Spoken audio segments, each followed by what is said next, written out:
समय बीतता गया और वह बालक आत्मा में और बलवंत होता गया, और जब तक कि वह प्रभु के सुसमाचार के साथ प्रकट न हुआ तब तक जंगलों में रहा।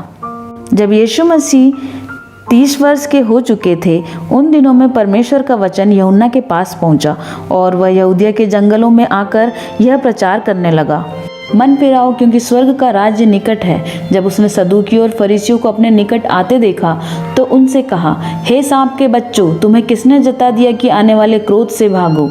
इसलिए मन फिराओ कि योग्य फल लाओ। यहाँ हम देखते हैं कि यूहन्ना मसीह के आने से पहले ही मन फिराने और स्वर्ग की राज्य की बात करता है। मन फिराने का मतलब है अपने अपने पापों को अंगीकार करके उनका पश्चाताप करना। सारे यहूदिया के लोग आते और अपने अपने पापों को मानकर बपतिस्मा लेते जाते थे।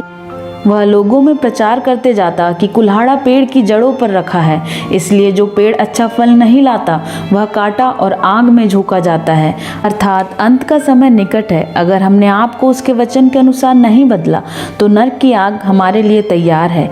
एक दिन यरदन के किनारे यूहन्ना लोगों को बपतिस्मा दे रहा था। तभी गलील से नदी के किनारे पर यीशु यूहन्ना के पास बपतिस्मा लेने के लिए आए। यूहन्ना उन्हें रोकते हुए कहने लगा, मुझे तो तेरे हाथ से बपतिस्मा लेने की आवश्यकता है और तू मेरे पास आया है। यीशु ने कहा, अब ऐसा ही होने दे, क्योंकि इसी रीति पूरा होना उचित है।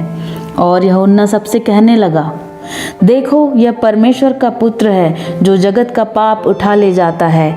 यह वही है जिसके विषय मैं गवाही देता आया हूँ। यूहन्ना ने यीशु को बपतिस्मा दिया और कहने लगा, मैंने आत्मा को कबूतर की नाई आकाश से उतरते देखा है और वह उस पर ठहर गया है।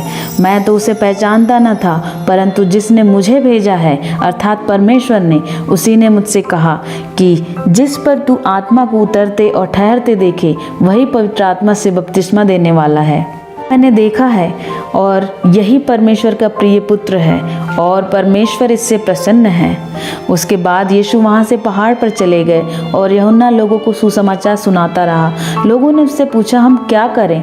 तब उसने कहा, जिसके पास 2 कुर्ते हों वह उसके साथ, जिसके पास नहीं है बांट ले, और जिसके पास भोजन हो वह भी ऐसा ही करे। मासूल लेने वालों ने पूछा, हम क्या करें?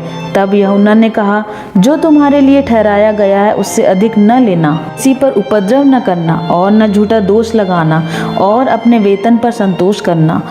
आगे यूहन्ना ने कहा, उसका सूप उसके हाथ में है और वह अपना खलियान अच्छी तरह साफ करेगा और गेहूं को अपने खत्ते में इकट्ठा करेगा, परंतु भूसी को उस आग में जो बुझने की नहीं डाल देगा।